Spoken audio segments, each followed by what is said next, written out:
Welcome to Ushodayam Telugu news channel. So మిత్రులారా, ఈరోజు మన ముఖ్యాంశాల్లోకి వెళ్ళినట్టయితే బగ్గుమన్న పశ్చిమాసియా. ఈ బగ్గుమన్న పశ్చిమాసియా అని ఎందుకంటున్నంటే, ఇప్పుడు ప్రపంచ దేశాలలో మొత్తం జరుగుతున్నటువంటి చర్చ ఇదే. మొన్నటి వరకు రష్యా, ఉక్రెయిన్ ఇట్లాంటివి ఇప్పుడిప్పుడే అది కొంత తగ్గుముఖం పట్టినప్పటికీ కూడా మళ్ళీ బగ్గుమన్నటువంటి ఈ పరిస్థితులు, ప్రపంచాన్ని వణికిస్తున్నటువంటి ఈ యుద్ధ వాతావరణం అనేది ఎప్పుడు కూడా రాకూడదు. అది అన్నప్పుడే అది ఏమున్నా కానీ చర్చలతో పరిష్కరించుకోవాల్సిన అవసరం ఉంది. ఇలాంటి సందర్భంలో మరి నిన్నగాక మొన్న మన భారత ప్రధాని మోదీని పాక్ ఆహ్వానం చేయడం కూడా జరిగింది. ఆయన రేపో మాపో ప్రధాని గారు పాక్ వెళ్ళే పరిస్థితి ఉంది. అదేవిధంగా ఉక్రెయిన్ అధ్యక్షుడైనటువంటి ఆయన కూడా ఆయన ఏమని కోరిందంటే, మీ భారత్లో ఒక ప్రపంచ దేశాల శాంతి సదస్సు జరపాలని చెప్పి, దానికి సరి అయినటువంటి ప్లేసు కేవలం భారత్ మాత్రమే అని చెప్పి ఆయన చెప్పడం జరిగింది. దానికి మన ప్రధాని మోదీ కూడా అంగీకరించడం జరిగింది. సో ఇదంతా ప్రపంచ దేశాలు అన్నీ కలిసి శాంతి చర్చల కోసం దేశాలన్నీ కొంత చిన్నాభిన్నం కాకుండా ఆర్థిక వ్యవస్థ దెబ్బతినకుండా ఉండాలి అనంటే ఇవి కేవలం శాంతి చర్చలతోనే సాధ్యమని చెప్పేసి వాళ్ళు ఈ విధమైనటువంటి సదస్సును అది భారతదేశంలోనే ఏర్పాటు చేయాలని చెప్పి మన ప్రధాని గారిని కోరడం, ఆయన కూడా అంగీకరించడం అనేది చాలా మంచి పరిణామంగానే చెప్పుకోవచ్చు. సో ఏదేమైనప్పటికీ కూడా ఈరోజు మరి యుద్ధ మేఘాలు అనేది మాత్రం ఇప్పుడు ఇజ్రాయెల్, హెజ్బోల్లా వీళ్ళు ఈ విధంగా ఇంకా ఫైట్ చేసుకుంటూనే ఉంటారు. అయితే ఇజ్రాయెల్ పై హెజ్బోల్లా దాడులు, రాకెట్ల దాడులు, నిన్న జరిగినటువంటి వికారమైనటువంటి పోరులో అనేకమైనటువంటి ఆస్తి నష్టము, ప్రాణ నష్టము చాలా వరకు భారీగానే జరిగిందని చెప్పుకోవాలి. మొన్నటిదాకా అదే స్థాయిలో ఇజ్రాయెల్ కూడా వీరిపై దాడి చేసినటువంటి సంఘటనలు. అయితే కొంత ఇజ్రాయెల్ కొంచెం దుగుడుగా ప్రవర్తించినప్పటికీ హెజ్బోల్లా కొంత వెనక ముందు ఆలోచించి వాళ్ళు ఒక పకడ్బందీ ప్లాన్తోనే మూకుమ్మడి దాడులు చేయడం మొదలుపెట్టింది. అయితే ఈ విధంగా ఎప్పుడైతే యుద్ధాలు చేయడం జరుగుతుందో, ఒక దేశంపై ఒక దేశం యుద్ధాలు జరుగుతాయో, ఈ దేశాలు యుద్ధం జరుగుతున్నటువంటి క్రమంలో విపరీతమైనటువంటి ఆర్థిక భారం ఆ దేశాలపై పడుతుంది. ఈ ఆర్థిక భారం పడ్డప్పుడు అది ఎవరికి పడుతుంది అని అంటే అది కేవలం తిరిగి మళ్ళా ప్రజలపైన ఆ ఆర్థిక భారాన్ని మోపబడుతుంది. అందుకే యుద్ధాలను ఎట్టి పరిస్థితుల్లో జరగనివ్వకుండా అది శాంతి చర్చలతోనే జరగాలని అది చాలా మంది కోరుకుంటారు. అయితే కొంతమంది ఆధిపత్యం కోసం, ఇగోల కోసం, వాస్తవంగా ఇగోలేనండి, ఆధిపత్యాలు ఒకటి, ఇగోలు ఒకటి, మతం అనే ఒక దాని మీద ఒకటి, ఈ విధంగా ఆధిపత్యము, ఈ మతము అనే రెండింటి మీద ఇప్పుడు జరుగుతున్నటువంటి యుద్ధ మేఘాలు అనేవి కూడా ప్రపంచ దేశంలో దీంటి మీదనే జరిగింది.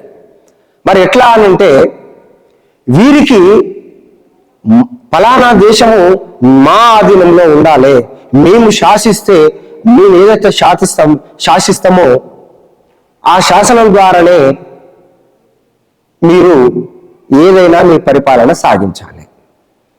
ఇప్పుడు ఇక్కడ ఆలోచించాలి. ఇప్పుడు ఏమవుతుందంటే ఒక చిన్న ఉదాహరణ చెప్తా నేను. అందుకే ఎప్పుడు కూడా ఏ దేశమైనప్పుడు కూడా బయట నుంచి అప్పులు తేవద్దండి. అప్పులు తెస్తే ఏమవుతుందంటే వాడు అప్పు ఇచ్చినప్పుడు బాగానే ఉంటాడు, కానీ వాడు చెప్పినట్టు మనం వినవలసి వస్తుంది. ఆ టైంలో వాడు చెప్పినట్టు వినకపోతే ఏమవుతుందంటే అప్పులతోనే కాదు, ఉదాహరణకు చెప్తున్నాను నేను, అప్పుల ముచ్చట. కానీ ఏమవుతుందనంటే మనం ఎప్పుడైతే బలహీనులుగా ఉన్నామని తెలుస్తుందో అవతల బలవంతుడు మన మీద పెత్తనం చెలాయించడానికి ఒక దుశ్చర్యకు పాల్పడతాడు. నువ్వు నా ఆధీనం, నాకు ఈ ప్రపంచ దేశాలన్నీ నా గుప్పెట్లో ఉన్నాయి, నువ్వు కూడా నా దాంట్లోకి వస్తేనే మంచిది, లేకపోతే నేను నీపై యుద్ధం ప్రకటిస్తా అని అట్లా బెదిరించి వీళ్ళు ఏం చేస్తారంటే ఈ ప్రపంచ దేశాలన్నింటినీ కూడా తన ఆధీనంలో పెట్టుకోవడానికి కొన్ని అగ్రరాజ్యాలు అవి తన యొక్క మనుగడ కాపాడు కోసం చేస్తున్నటువంటి ప్రయత్నాలు. వీళ్ళ ఇగోల వల్ల మరి ఎవరు నష్టపోతున్నారు అని అంటే మళ్ళీ మన పేద ప్రజలే నష్టపోతారు. ఇది 100%. ఎందుకంటే ఆర్థిక వ్యవస్థ దెబ్బతిన్నప్పుడు ఎవరు భరించాలండి? తిరిగి ప్రజలే భరించాలి. అట్లా ఇవాళ వాళ్ళు ఒక ఆధిపత్యం కోసము, వాళ్ళ ఒక అహం కోసము, వాళ్ళ యొక్క ఒక నేను అనే ఒక ఈగోను వాళ్ళు పెట్టుకొని ఈరోజు ఒకరి మీద ఒకరు బాంబులతో రాకెట్లతో ఈ విధమైనటువంటి దాడులు కొనసాగిస్తున్నారు. మరి హిజబుల్లా వాళ్ళు ఇవాళ కొంతవరకు ఒక రకంగా చెప్పాలంటే కొంత వెనక్కి తగ్గి ఆలోచించి నిర్ణయం తీసుకున్నటువంటి మాట కొంతవరకు వాస్తవం. ఎందుకంటే ఇక్కడ మొదటిసారిగా ఇజ్రాయిలే కొంత తప్పిదం చేసిందనే చెప్పాలి. ఎందుకంటే అక్కడ ఉన్నటువంటి అప్పుడున్న పరిస్థితులు అనుకోవచ్చు, లేకుంటే ఇంకేదన్నా అనుకోవచ్చు, కానీ ఈ ఇజ్రాయిల్ అనేది కొంత మేరకు అక్కడ కొన్ని పరిణామాలకు దారితీసింది. ఆ పరిణామాలు జరగకుండా ఉంటే ఇవాళ ఒక వ్యక్తి కోసం జరిగింది, ఒక వ్యక్తి హత్యలో భాగంగా జరిగింది. అంటే ఆ వ్యక్తి మామూలు సామాన్యుడేం కాదు కాబట్టి జరిగింది.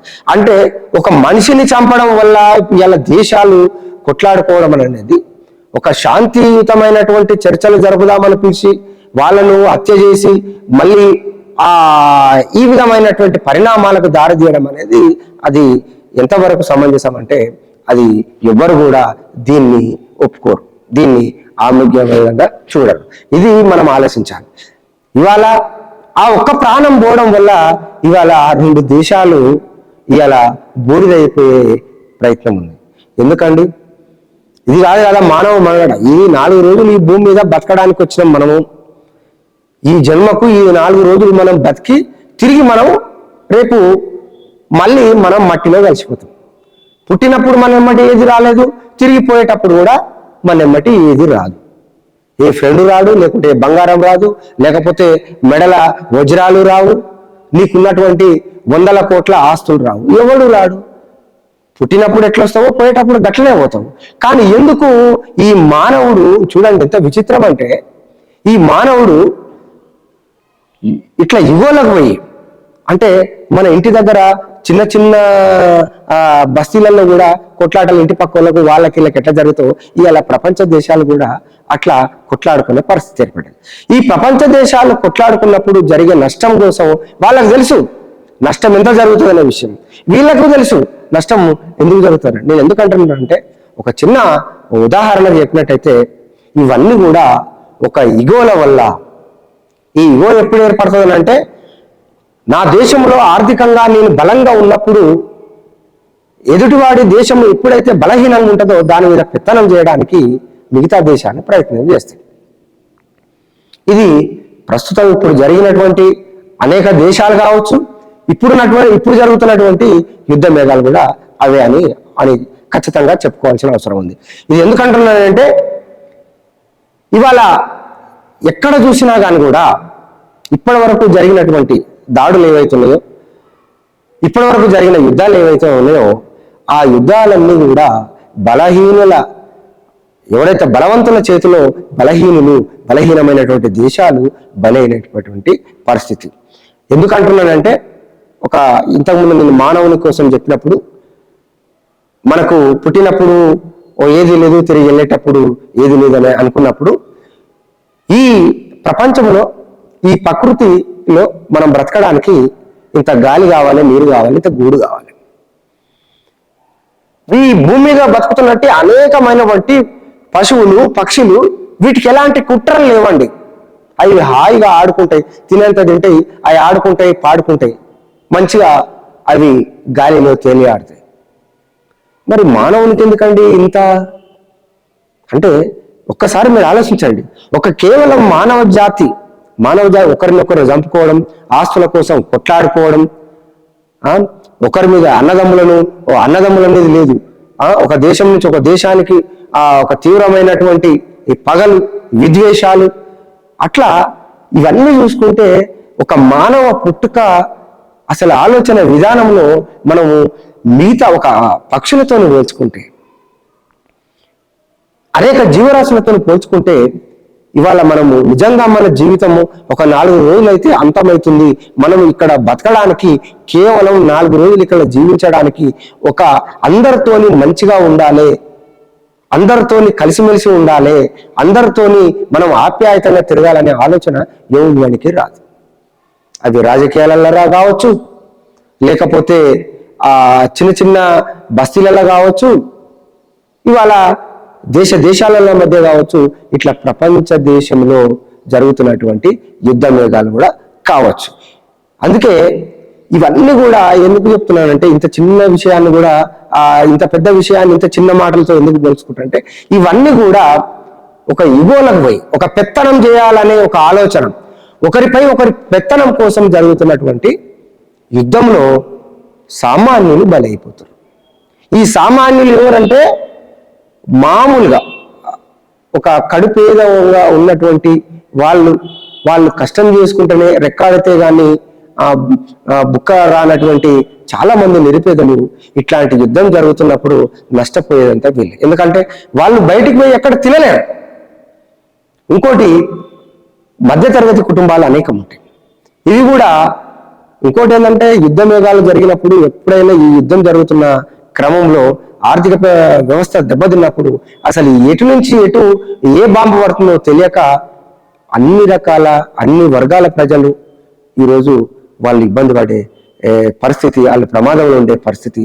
ఇంకా మొన్నటిదాకా మనం ఉక్రెయిన్లో చూసినాం కదా, హాస్పిటల్ల మీద దాడులు, స్కూళ్ళ మీద దాడులు. చిన్నపిల్లలు ఉంటారు స్కూల్లో, ఎవరు ఉంటారండి? హాస్పిటల్లో ఎవరు ఉంటారండి? పేషెంట్లు ఉంటారు.